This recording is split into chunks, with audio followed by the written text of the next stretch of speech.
오늘 어버이주일이면은 제가 하모니카를 부는데, 이번에 연습을 좀 덜 했어요. 한 번 하고서 올라왔는데, 그래도 최선을 다해서 부모님께 드리는 그런 하모니카를 연주하겠습니다. 음.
또 틀렸네요.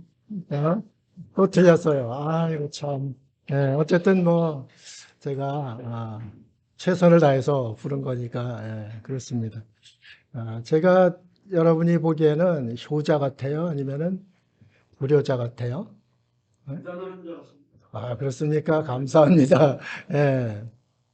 그런데 저는, 우리 부모님께는 나쁜 새끼입니다. 나쁜 새끼. 뭐 새끼가 욕보다도 부모 밑에는 이제 새끼라고 그러잖아요. 쭉 돌아보면은 부모님한테 정말 못할 짓 많이 하고 지냈구나. 이런 생각을 합니다. 제가 하모니카 부는 것도 회개의 마음으로 이렇게 부는 거예요. 예, 어머니가 시각장애 1급으로 15년을 이제 사셨어요. 멀쩡하던 눈이 이제 그렇게 수술 잘못하는 바람에 두 눈을 다 이제 이렇게 잃게 되었습니다. 자식들 얼굴 보는 게 기쁨이었는데, 뭐 자식들 얼굴 못 보니까 그것을 굉장히 힘들어 하셨어요. 어머니 모시고 늘 이렇게 다니면은 계단 하나도 이제 제대로 못 내려가시는 거죠. 늘 부축해 가고 그러는데, 또 저도 힘들 때가 있잖아요. 힘들 때가 있어서 그거 그냥 모시고 가는 것도 짜증내고, 병원은 한 달마다 한 번씩 계속 가야 되는데, 고려대학병원 포천에서 다니는데 그것도 쉽지가 않고, 불평도 많이 하고 그랬습니다. 자식은 멀쩡한 몸 가지고 불평을 하면서 그렇게 다닌 거죠. 근데 어머니는 자식 못 보는 거 그거 때문에 이제 고통스러워하는, 그게 부모와 자식의 이제 모습이죠. 그러다가 췌장암이 이제 걸리신 거죠. 그래가지고 야, 참 얼마나 착하게 사신 분인데 췌장암까지 걸려서, 췌장암은 암 중에서도 가장 통증이 심한 암, 폐암하고 췌장암입니다. 척추를 완전히 그냥 끊어내는 아픔을 이제 겪는 것인데, 저는 자식이지만 부모님이 그 아픔을 겪는다고 해서 제가 그렇게 아픔을 겪지를 않았거든요. 그냥 아예 아프시겠다 이랬는데, 요즘 제가 선교사님들 암 걸려서 와서 투병한 책들을 보고 그러니까, 아, 이거는 이 사람이 감당할 고통이 아니구나. 이런 생각을 했습니다. 그러다 보니까 뭐 어머니에 대한 아주 그 죄송한 마음이 견딜 수가 없는 거예요. 제가 밖에 나갔다 일하고 들어오면은 너무 힘들어 하시는 거예요. 너무 힘들어 하시고, 또 또 통증 때문에 괴로워하시고, 이제 그러는 거예요. 병원도 뭐 제대로 이제 다니시지 못하는 가운데 너무 힘들어 하시니까, 그런데 또 제가 하는 일도 또 제대로 되지를 않아요. 제대로 되질 않으니까 그냥 짜증이 나는 거예요. 힘이 들고. 3년 6개월을 모셨는데, 암 때문에. 뭐 병원 수시로 가야지 여러 가지 하다 보니까 저 자신이 그냥 지치는 거예요. 그래가지고 긴 병에 효자 없다는 말이 저한테도 이제 딱 들어오는 거죠. 뭐 효자 하지만은 제가 생각하기에는 이 땅에 효자 없다고 생각을 합니다. 부모가 재산만 조금 있으면은 자식들은 그거 떼어먹으려고 서로 피 터지게 싸우고 그런 모습을 많이 봤거든요. 장례식 하면서도 서로 재산 때문에 법정 다툼하면서 있는 그러한 모습도 보았습니다. 자식들이 부모 마음을 제대로 알 수 있을까요? 우리가 하나님 앞에서 하나님의 마음을 안다고 하나님 사랑합니다 고백하고 하지만은 하나님께서 우리를 생각할 때 참 나쁜 새끼들입니다. 그렇죠? 나쁜 새끼들. 하나님 앞에 무슨 효도를 했다고 뭘 그렇게 달라는 것은 많고, 얼마나 뭐 많이 달래요. 우리 필요한 거 다 달래잖아요. 또 내가 조금만 아프고 힘들면은 빨리 고쳐달라고 그러잖아요. 그냥 아버지 마음은 아랑곳하지 않는 거죠. 내 생각만 하는 것이 자식 새끼들입니다. 그렇잖아요. 이 어버이날이 없다 하면은, 어버이줄이 없다 하면은 1년 내내 잊고 살 수도 있을 겁니다. 부모님 잊고 사는 사람 엄청 많을 겁니다. 이런 생각을 하면은, 야, 이거 정말 부모님께 정말 못했지 됐구나. 이런 생각 누구나 할 수 있을 겁니다. 그런데 성경에서 말하는 효도가 있습니다. 자식들 잘 살라고 부모님은 늘 이야기합니다. 잘 살라고 하면서 효도는 안 가르칩니다. 아니, 어떻게 잘 살라고 하는데 효도를 안 가르치는가? 성경의 복 중에 복이 효입니다. 그리고 어떤 효가? 여호와를 경외하는 것, 사랑하는 것, 그건 누구한테 하는 거예요, 효를? 하나님께 해드리는 거죠. 그러면 하나님께 하는 효도는 영복입니다. 영생복, 영복을 이제 누리는 영원한 복 받은 그러한 삶을 살게 됩니다. 그러면은 이 땅에서 지복, 땅의 복을 누리고 사는 그러한 살려면은 어떻게 살아야 되는가? 복 받고 사는 사람이 잘 사는 사람이거든요. 그러면 자녀들이 잘 살게 하려면은 효를 가르쳐야 되는 거죠. 성경은 반드시 부모님께 효를 행할 때 이 땅에서 잘 된다고 이제 약속을 하셨습니다. 오늘 본문도 그렇잖아요. 이 땅에서 잘 됩니다. 잘 되는데 자식들 잘 되는 것을 원하면서 효를 안 가르치고 세상 공부에 치중하는 그러한 부모들이 너무 많은 거죠. 너무 많아 세상에 좋은 것들이 있으니까 너네는 그렇게 가서 부자 되고 살아라. 그 부자 되고 살다는 게 잘 산다는 의미라고 이렇게 이야기를 하지 않습니까?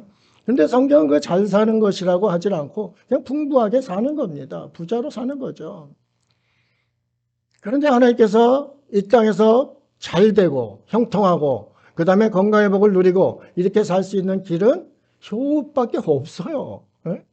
영복은 뭐 하나님 섬기는 거는 그건 당연히 이제 영복을 받는 사람이고, 근데 하나님 제대로 섬기지 못하잖아요. 하나님 보이지 않는다고 하나님께 효도한다고 제대로 못하잖아요. 그러면은 하나님께 효도하는 마음을 부모님께 이제 하는 것, 그것이 이 땅에서 복을 받고 사는 비결이라는 거죠. 오늘 말씀의 제목이 잘 사는 비결이에요. 잘 사는 비결을 가르쳐줘도 안 하는 거죠. 저는 부모님께 나쁜 놈이지만은 자식들한테는 효도를 철저히 가르칩니다. 부끄럽죠. 저는 못하고 자식들한테 왜 잘하라고 하는가?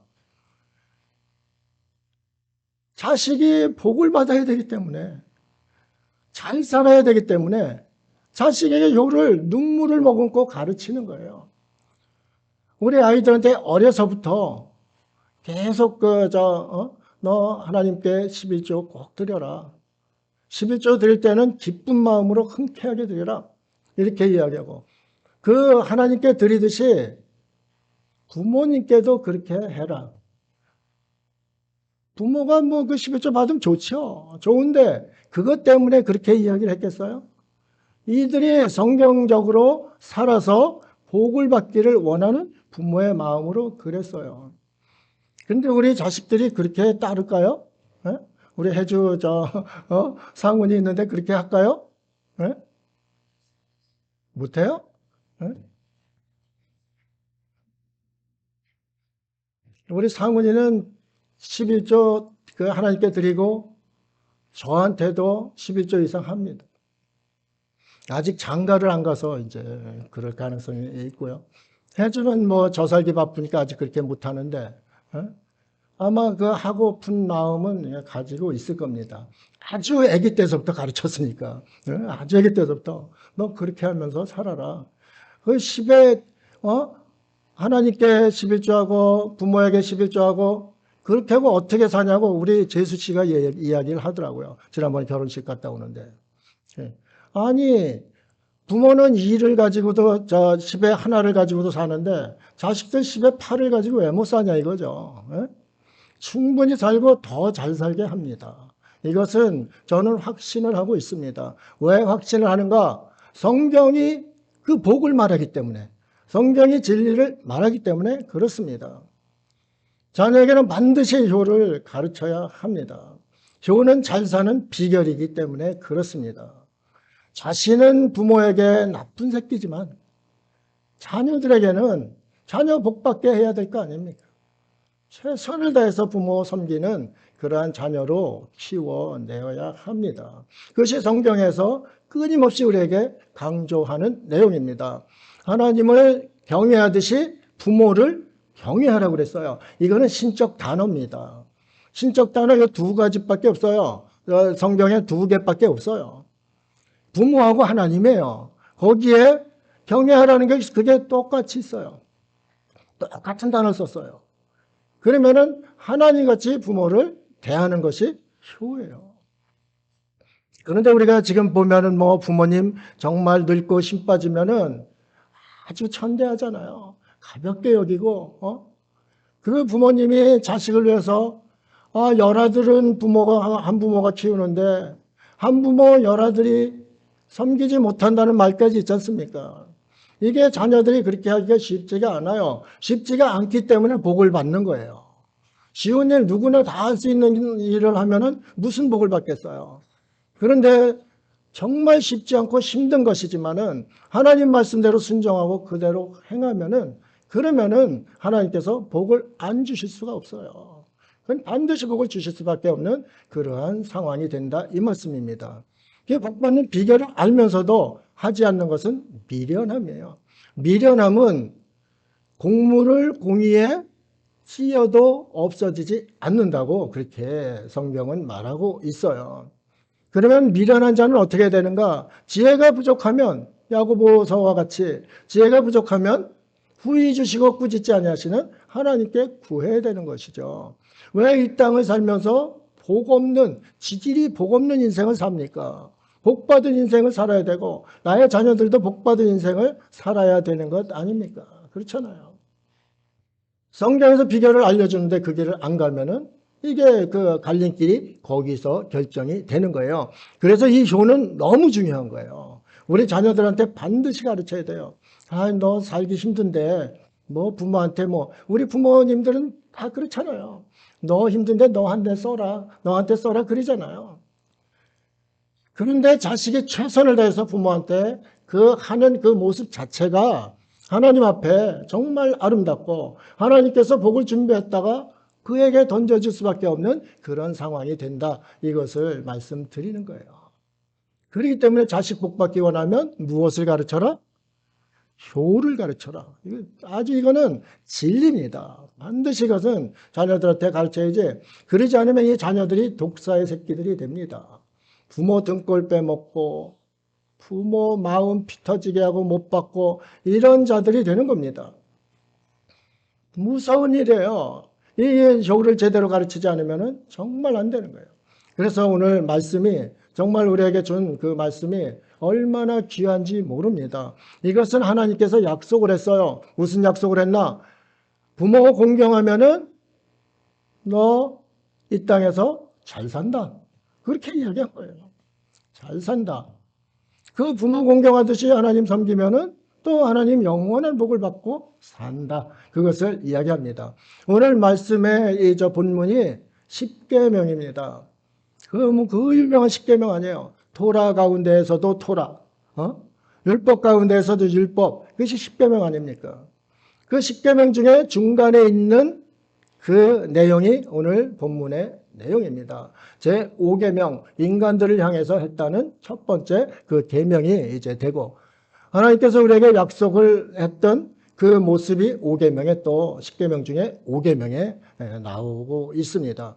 그렇기 때문에 이것은 너무너무 중요하기 때문에 우리가 명심하고 우리 자녀들에게도 또 자녀들은 부모님에게도 최선을 다해서 효를 행해야 되겠습니다. 예수님은 효자였을까? 예수님은 효자였을까? 여러분 예수님 효자라고 생각하세요? 예? 예수님이 불효자일까요? 효자일까요? 하나님 앞에는 참 뭐 더 없는 이제 효를 행하셨죠. 근데 이 땅에서 보면 우리 관점에서 이렇게 이 땅에서 생활하는 그 예수님의 모습을 보면은 또 그렇지도 않겠다 이런 생각도 이제 할 수가 있어요. 아니 멀쩡하게 열심히 일하는 어부 그 동네 청년들 너희 나를 따라와라. 그 예수님 절절 따라오게 하고 직업 다 버리고 아버지도 버리고 이렇게 하고 따라오게 했단 말입니다. 그렇잖아요. 그러면 옆에 사람들이 볼 때 어때요? 저 나쁜 놈이다 이러지 않았을 거예요?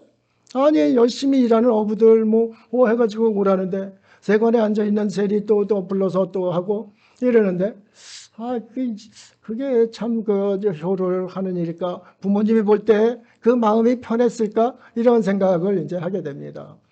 또한 하나님 나라를 모르는 이들한테 하나님 나라를 전하면서 다니는데 그것을 세상 사람들은 알지 잘 못해요. 자기 친척들은 전부 다 예수님이 뭐라 그랬어요? 미쳤다고 그랬어요. 예? 저 미친놈 그린 거예요. 친척들이. 저도 예수님 믿는다고 교회 나가고 그러니까 동네 사람들이 미쳤다고 그랬어요. 우리는 유교 집안 그 선생의 집안이거든요. 예? 그런데 뭐 예수님 믿는다고 하니까 저는 미쳤다고 그랬어요. 시족사회에서 그러잖아요. 또 뭐 그것뿐입니까? 예수님은 못 볼 꼴을 부모에게 많이 보였어요. 가서 얻어 터지지, 피투성이 되지, 그 고통받는 것을 부모들이 보게 했어요. 얼마나 힘듭니까? 부모님 마음이 이게 뭐 정말 견딜 수 없는 그 고통 가운데 있었던 거죠. 결정적인 거는 뭡니까? 십자가에 죽으신 거죠. 십자가에 박혔을 때 예수님의 어머니가 밑에 가 계셨어요. 그러면서 그때 요한한테 내 어머니다. 내가 좀 잘 모셔라. 이렇게 이제 부탁을 하는 마지막 효도를 이렇게 그렇게 하신 모습, 그것을 보게 됩니다. 큰 사명을 가진 사람은 이게 참 쉽지가 않겠구나. 효도가 쉽지 않겠구나. 못난 자식만 내 자식이고 뭐 그런 일 있잖아요. 잘난 자식은 나라의 일이고 뭐 이렇다고 그러잖아요. 예수님은 이 땅에 구세주로 오셨기 때문에 그 부모님 마음은 상당히 아팠을 거예요. 부모보다 먼저 죽는 것처럼 불효가 없다고 그러잖아요. 그렇잖아요. 근데 예수님은 먼저 죽는 모습을 보였거든요. 나중에 부활하셔서 다시 저거 했지만은 그 어머니 마음은 정말 견딜 수 없는 그러한 고통 가운데 있었던 것이죠. 그러면은 예수님도 그러신데 우리들 생각을 해보세요. 효자라는 말 입에도 꺼내지 말아야 돼요. 그렇잖아요. 어? 누가 효자입니까? 누가 효자입니까? 그렇잖아요. 그런데 효자 되기를 원하고 그 길을 가야만 복을 받기 때문에 우리는 효자가 되어야 되고 우리 자녀들에게도 가르쳐야 되는 거죠. 그래서 첫 번째 효를 행하는 것이 무엇인가? 부모님이 어떻게 하면은 저놈은 효자다 이런 이야기를 하는가? 오늘 저 말씀에서 보겠습니다. 잠언 23장 25절 26절입니다. 내 부모를 즐겁게 하며 너 낳은 어미를 기쁘게 하라. 내 아들아 내 마음을 내게 주며 내 눈으로 내 길을 즐거워할지어다. 여기 즐겁고 기쁘게 즐거워 이렇게 세 개가 나오잖아요. 근데 단어가 다 틀려요. 다 틀려요. 이 단어를 하나하나 음미를 하면은 참 깊은 뜻이 있구나 이것을 볼 수가 있어요. 첫 번째 여기 보면은 내 부모를 즐겁게 하며 부모님께 즐겁게 하는 것은 어떻게 하는 것인가? 해피하게 해드리는 거예요. 행복하게 해드리는 거예요. 그 정도 이제 수준이에요. 내가 행복하다. 너희를 둬서 행복하고 내가 내 딸이라서 내 아들이라서 행복하다. 이런 이제 그 감을 느낄 수 있게 이렇게 해드리는 것, 그것이 이제 기쁘게 해드리는 것이다. 이것을 이제 첫 번째로 이야기하고, 그 다음에 두 번째는 내 어미에게 뭐라 그랬어요? 네? 어미를 기쁘게 하라. 여기도 또 기쁘게 하자. 즐겁게, 기쁘게, 기쁘게 하라. 응? 이 기쁘게 하라도 우리 생각으로는 뭐 즐겁게 하나, 기쁘게 하나 똑같잖아요. 그런데 요거는 또 종교적인 기쁨이에요. 어머니에게 하는 그 기쁨은 이렇게 부모를 따로 떨어져서 기쁜 그 기쁨보다도 더 깊이가 있는 거예요. 종교적인 환희를 이야기하는 거예요. 그러니까 어머니를 흡족하게, 감격스럽게 종교적 기쁨을 얻을 정도의 그 기쁨으로 어머니를 이제 기쁘게 해드려라 그 얘기예요. 그럼 왜 그럴까? 그럼 아버지는 서운하잖아요. 아버지는 그냥 해피해서 실실 웃고 이제 그걸로 끝나고, 어머니는 마음속 깊은 곳에서부터 그냥 큰 기쁨과 감격이 솟아오르게 이렇게 자녀들이 한단 말이에요. 왜 그럴까? 근데 아버지는 하는 일이 별로 없더라고요, 보니까. 예? 뭐 뱃속에 넣어서 이제 10달 동안 아이 키우면서 또 나면은 뭐 진자리 마른 자리 갈아 넣으시고 이렇게 하잖아요. 그러니까 어머니의 수고에 비해서는 이 아버지 수고가 이게 참 별로 없는 거예요. 그러니까 그 어머니는 상처받을 수 있는 그러한 환경이 있다 이 말씀입니다. 내가 너를 어떻게 낳았는데 그러잖아요, 부모님이. 어머니가 주로 그러잖아요. 아버지가 내가 너를 어떻게 낳았는데 그래요? 아니잖아요. 어머니들이 주로 내가 너를 이 자식아 너를 어떻게 낳았는데 이러잖아요. 그 어떻게에 다 들어가 있는 거예요. 부모님 서운케 하는 것 그거 씻어드려야 되고 그거 씻은 다음에 그 속에 깊숙한 깊은 기쁨을 어머니께 드려야 된다는 거죠. 참 이 성경이 너무너무 깊은 뜻이 있구나. 이것을 이제 또 한번 깨닫게 됩니다. 여러분 어머니 대할 때 쉽게 대하잖아요. 어머니는 아버지는 그래도 무서워서 말도 잘 못하고 그럴 수 있지만은 엄마한테는 진짜 개망난이지 다 하잖아요. 그렇잖아요. 아주 어머니 가볍게 여기고 아주 쉽게 여기잖아요. 더군다나 어머니 늙어보세요. 그러면 또 이제 자식들이 이게 어머니 아주 방치하는 것 아닙니까? 그런데 그 어머니는 정말 하나님께서 너무너무 소중하게 여기시는 그러한 분이 어머니다. 어머니에게는 정말 흡족하리만큼 환희를 드리고 감격을 이렇게 자녀들은 드려야 된다. 이것을 성경이 가르쳐주고 있는 거예요. 이게 효라는 거예요. 참 그 다음에 또 밑에 보세요. 내 눈으로 내 길을 즐거워할지어다 그랬습니다. 내 눈으로 내 길을 즐거워할지어다. 이건 또 여긴 즐거움이 뭔가? 이 즐거움은 영화를 돌리다, 호의를 갖다 이런 뜻이에요. 그러면 내 길은 뭔가? 내 길은 부모님의 인생이에요. 부모님의 인생을 인정해 달라는 거죠. 우리 부모님은 청소부야. 우리 부모님은 짐꾼이야. 이러면 아주 가볍게 여기잖아요. 그런데 진꾼으로 자식 새끼 살리려고 열심히 일하는 그 부모를 인정해 드리라는 거예요. 부모가 자식한테 인정받을 때 굉장히 즐거워요. 이번에 뭐 어버이날 여러분들도 다 메시지 받았겠지만은 뭐 우리 혜준아 상훈이도 보낼 때 우리 아버지래서 우리 어머니래서 참 행복합니다 이렇게 보냈어요. 그럼 부모가 화가 날까요? 이 자식은 마음 속에도 없는 짓하고 그래? 뭐 이럴까요? 그 소리 듣는 순간 엄청 기쁜 거죠. 왜 기쁘겠어요? 부모의 인생을 인정했기 때문에 호의를 갖고 호감을 갖고 인정을 했기 때문에 이 부모는 아무리 고생을 했어도 기쁜 거예요. 그래, 내가 땀 흘린 게 너희를 위해서 했는데 네가 나를 알아주는구나. 그것도 긍정적으로 호의를 가지고 나를 알아주는구나. 이럴 때 얼마나 이제 마음이 기쁘겠어요. 참 이 땅에서 행세 못하고 세상의 구박덩어리로 이렇게 부모님은 살았어도 자식한테 그 말 한마디 들으면은 끝나는 거예요. 인정받는 거예요. 인정받는 자처럼 기쁘고 행복한 것이 없어요. 그러니까 우리는 부모님한테 그렇게 해야 된다는 거죠. 부모님의 하는 삶. 아니, 우리 아버지는 왜 재벌이 되지 않아서 나 이 지질이 힘들게 해? 우리 어머니 아버지는 의사 판사가 돼서 떵떵거리고 세상에 살고 또 60평, 80평, 100평짜리 집에 살아서 나 좀 다니면서 자랑 좀 하게 하지. 왜 임대 아파트, 왜 이런 지하 셋방에서 이렇게 살게 해? 이 자식은 이건 벌써 끝난 거예요. 예? 우리 아버지가 정말 지하 셋방에서 살 수밖에 없었던 것 우리를 위해서구나. 아버지의 삶이 참 고귀하구나. 그러면은 셋방 살아도 이 아버지는 너무 즐거운 거죠. 성경이 이 효를 이렇게 가르치는 거예요. 그런데 우리 뭐 부모님한테 말 막 하잖아요. 왜 나를 낳아주셨어요? 아버지가 나한테 한 것이 뭐가 있어요? 미친놈 아니에요. 이거 한 게 뭐가 있어요? 이게 자식들 모습 아닙니까? 다른 사람들은, 다른 친구들은 옷도 메이크업만 사주는데 나는 맨날 형이 준 옷만 물려받아. 아니, 엄마는 뭐 이렇게 나한테 그렇게 할 수가 있어? 이러잖아요.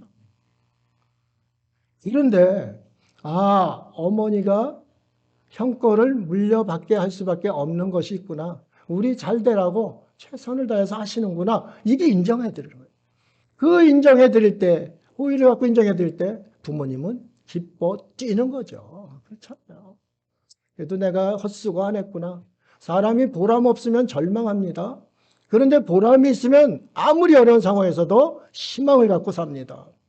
그 보람이 그렇게 중요한 거예요. 그래서 세 번째 그 즐겁게 하는 것은 부모님이 보람을 갖게 해라. 이것이 효도의 모습입니다. 이상훈 권사님 안 그러셔요? 이거 효도 아니에요?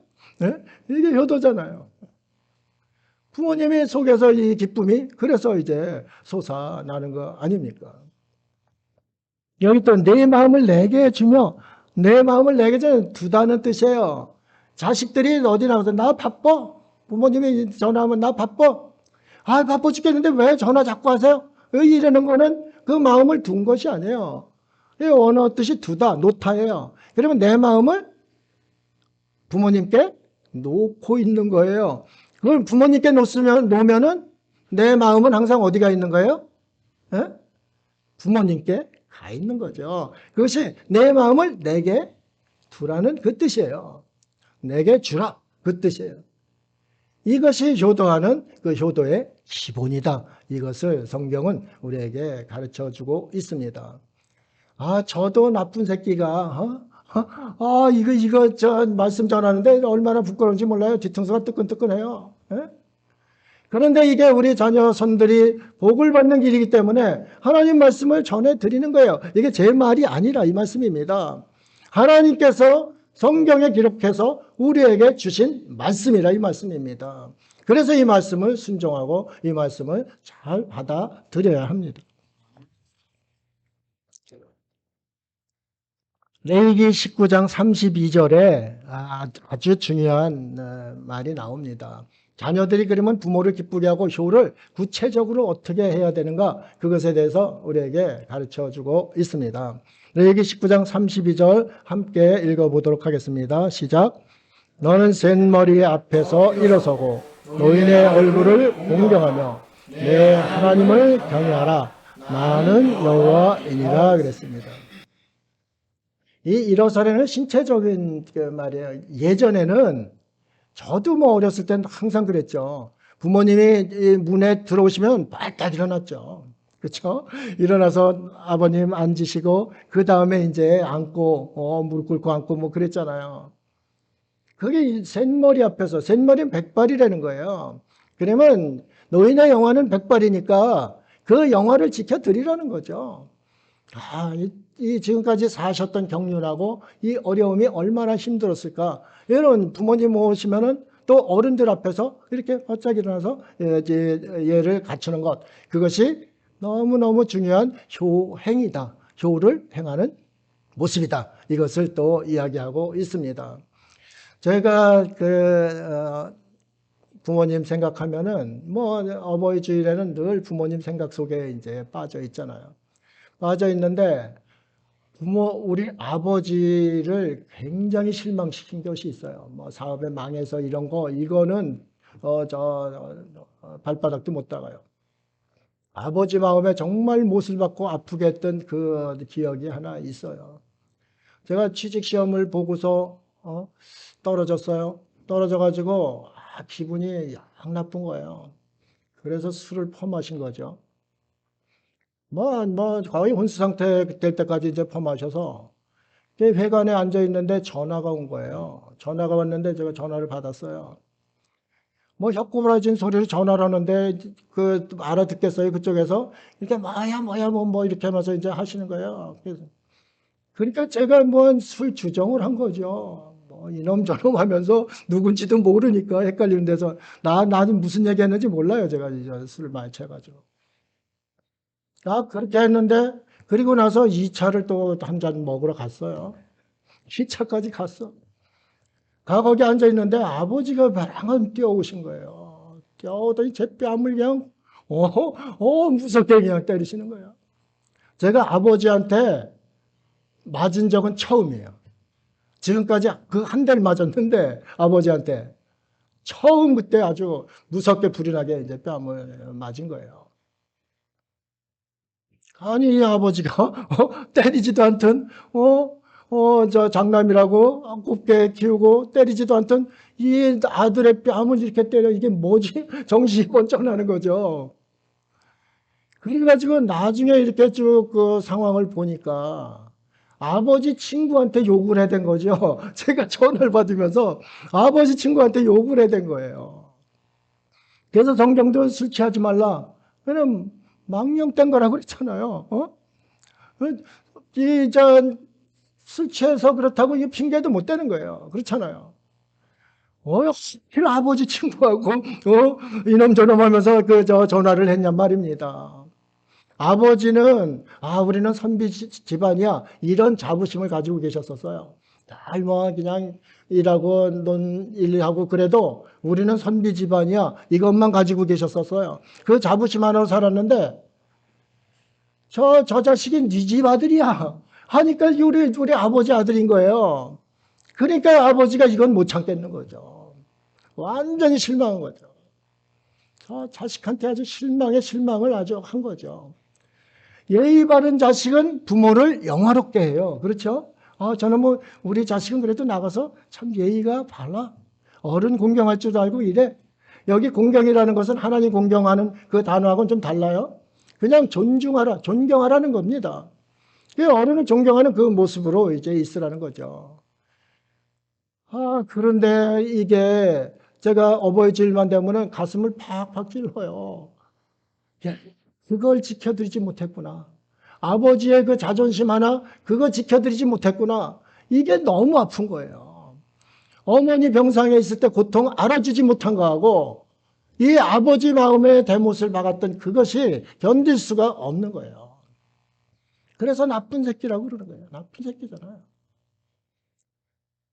우리 전 교회 어린이들은 예의가 참 바르잖아요. 그래도 인사 잘하고 이제 예의가 발라요. 예의 바른 자식의 부모는 흐뭇합니다. 영화롭습니다. 그렇잖아요. 아, 아이 잘 키웠, 아, 이건 네 집 자식이야. 참 잘 키웠다. 이러잖아요. 그런 거예요. 예의 바르게 자라는 자녀들은 부모를 그렇게 영화롭게 한다. 이것을 우리가 볼 수 있습니다. 그래서 아이들에게 반드시 예의를 가르쳐야 된다. 이것을 또 주문을 하고 있습니다. 에베소서 6장 1절입니다. 자녀들아 주 안에서 너희 부모에게 순종하라. 이것이 옳으니라 그랬습니다. 주님 안에서 세상과 교회와 기준이 다를 때가 있습니다. 다를 때는 주님 안에서 하는 겁니다. 순종은 순수히 따라가는 거거든요. 부모님 말씀에 순수히 따라가고 부모님 가르침에 그대로 이제 순응하는 모습이 순종입니다. 하나님께서는 이 순종을 너무 귀하게 여기셔요. 예배보다도 더 귀하게 여기는 것이 순종이에요. 그런데 자녀들이 부모를 순종하지 않는다. 이것은 참 큰 문제가 되는 겁니다. 하나님께서 노하시는 일이라 이 말씀입니다. 이게 누가 말씀한 거예요? 이능순 목사가 얘기한 거예요? 아니잖아요. 하나님께서 하신 거예요. 하나님께서 내 부모를 순종하라 그랬습니다. 그러면 그 순종하는 것을 아이들한테 가르쳐야 되고, 자녀는 부모를 반드시 순종해야 합니다. 부모의 말이 엉뚱한 것 같아도 해야 합니다. 부모 황수환 박사님 강의할 때 한 번 한 거 보면은 노인 아버지가 자식이 저 까치가 저게 뭐냐 그러니까 까치라고 그러고 한 3번 하니까 화를 냈다고 그러잖아요. 그런데 아이 때 3살 때 그 자식한테 그 아버지는 뭐 물어볼 때 23번을 대답해 줬다는 거 아닙니까? 이 부모하고 자식 간의 이 괴리가 너무 큰 거예요. 그런 부모를 무시하지 않고 그런 부모라도 계속 물어보는 부모라도 그 부모의 말씀을 순응하는 모습, 그것이 순종하는 모습이라는 거죠. 자녀가 그것을 순종. 어머니가 엉뚱한 말씀을 하셔? 뭐 연세 드시면 엉뚱한 말씀 하실 수 있죠. 그러시구나. 여러 가지 심기가 불편하시구나. 이러면서 그래요. 그렇게 해드릴게요. 이렇게 하는 것이 순종이라는 거죠. 뭐 그게 아주 잘못된 것은 가서 안 해야 되는 거 아니에요. 그런데 그 자리에서는 말씀을 인정해 드려야 되는 거죠. 네, 그러시군요. 어머니가 그런 생각을 하셨군요. 그렇게 하겠습니다. 이게 순종이라는 거죠. 이게 성경에서 하나님께서 아주 강조하는 것이 예의, 순종, 그 다음에 공경이에요. 이 3가지만 알면은 이 효자로 키울 수 있는 거예요. 그런데 이것 자체도 안 하면은 이게 큰 문제가 되는 것이죠. 주님께서도 하나님 앞에 순종하셨어요. 주님이 순종하시지 않았으면 여러분 구원 하나도 못 받았어요. 그렇잖아요. 그래서 하나님께서는 순종을 그렇게 귀하게 여기시는 거예요. 부모에게 순종하는 자녀를 하나님께서는 잘 살게 해주시는 거죠. 복을 주시는 거죠. 지복과 영복을 하나님께서 준비하고 그 자녀에게 주신다 이 말씀입니다. 이것이 너무너무 중요한 거예요. 자식한테는 순종을 먼저 가르쳐야 돼요. 순종을 가르치려면 어떻게 해야 되는가? 아버지, 어머니의 권위가 있어야 돼요.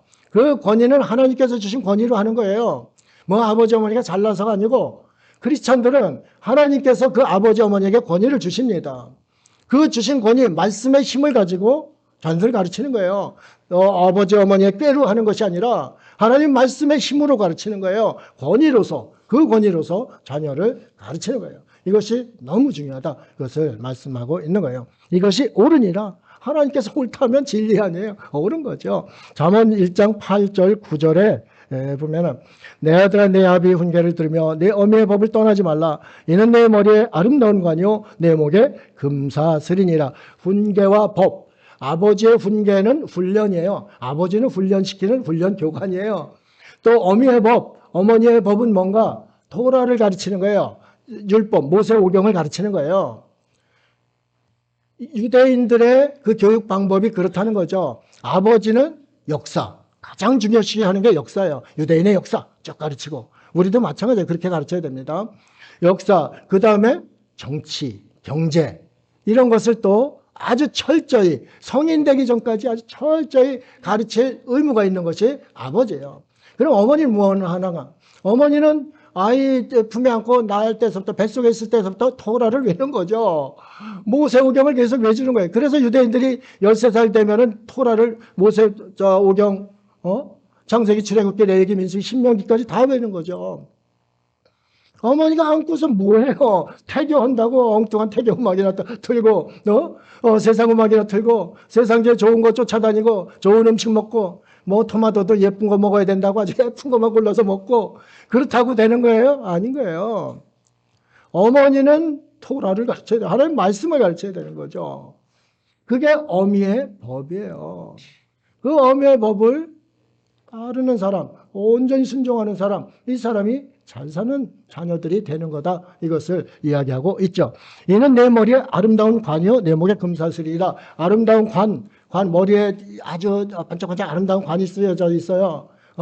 그 관은 무엇을 상징해요? 여러분 월계관은 뭐를 상징해요? 네? 월계관은 왜 여기다 해줘요? 운동선수한테? 네? 승리잖아요, 승리. 자녀들이 인생을 승리하게 한다 이 말씀입니다. 이 순종이 자녀들의 인생을 승리하게 아름다운 관을 승리의 아름다운 관을 쓴다 이 말씀입니다. 그럼 목에 또 이게 금사슬이라고 그랬어요? 아주 금값 요새 굉장히 비싸잖아요. 금사슬을 이렇게 목걸이, 금목걸이에요. 금목걸이는 무엇을 이야기하는가? 이게 약속을 의미하는 거예요. 결혼할 때 신부한테 목걸이 딱 해주잖아요. 뭐예요? 너 나하고 잘 살자. 재미나게 살자. 이런 의미로 목걸이 딱 저 신랑이 이렇게 해주잖아요. 하나님께서 승리의 관을 쓰여주시고 약속의 목걸이를 해주는 것이 부모님께 순종하는 거다. 효를 다하는 거다. 이것을 이야기해주고 있는 거예요.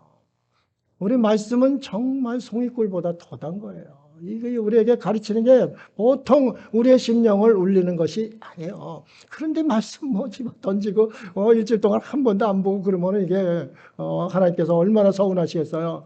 마음을 내게 두라고 그랬는데 하나님께 마음을 둬야 되는데 내 마음은 꼭 콩밭에 가 있는 거예요. 다른 데 가 있는 거 아니에요. 예? 이게 참 하나님 앞에도 부끄럽고 부모님 앞에도 부끄러운 모습이 이제 되는 것이죠.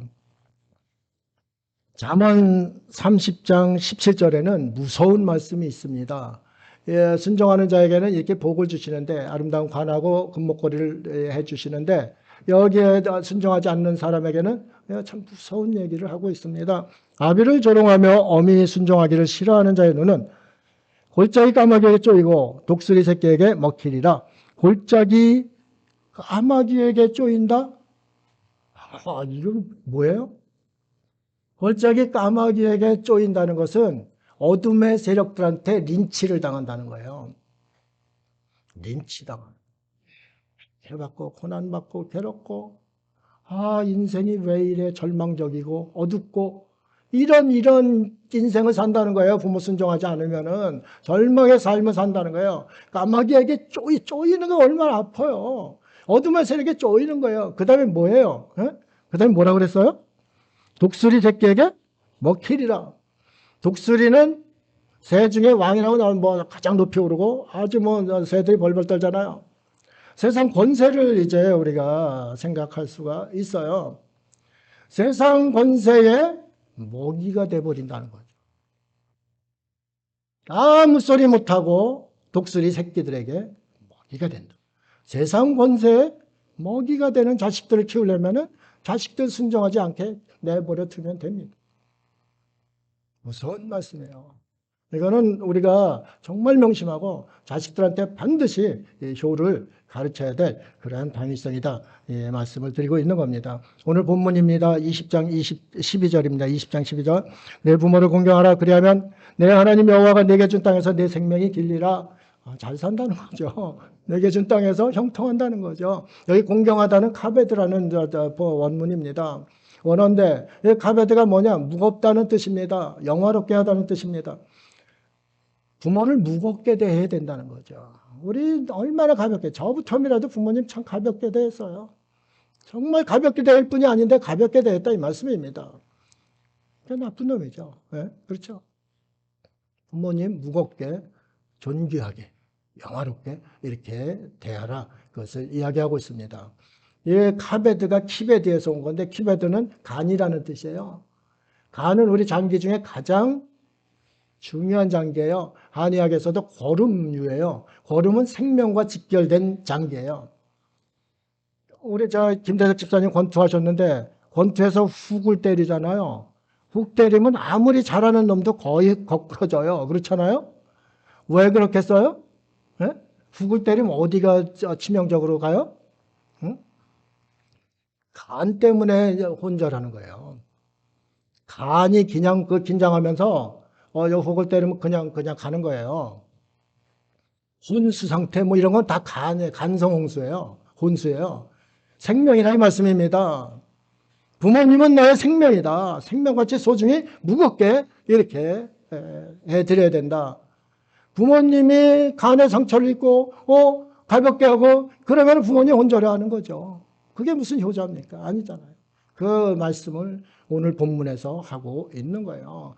효를 하나님께서는 무섭게 가르치는데 우리는 너무 가볍게 이렇게 대하니까 이 땅이 참 이상해지는 부모 알기를 뭘로 하는 그러한 이제 시대가 되어 버리는 것이죠. 그러면 이렇게 잘하는 사람은 무슨 보상을 해주시나 하나님께서 에베소서 6장 2절 3절입니다.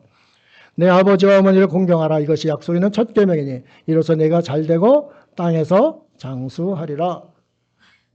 잘 살고 싶고 자녀들 잘 살기를 원하십니까? 효를 가르치면 됩니다. 그것이 오늘의 말씀입니다. 잘 사는 비결이 뭔가?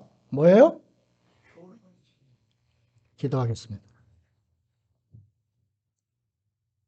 하나님 아버지, 참 자식으로 부끄러워서 입을 뗄 수도 없는데 효에 대한 말씀을 증거했습니다. 하나님 말씀이기에 증거했습니다.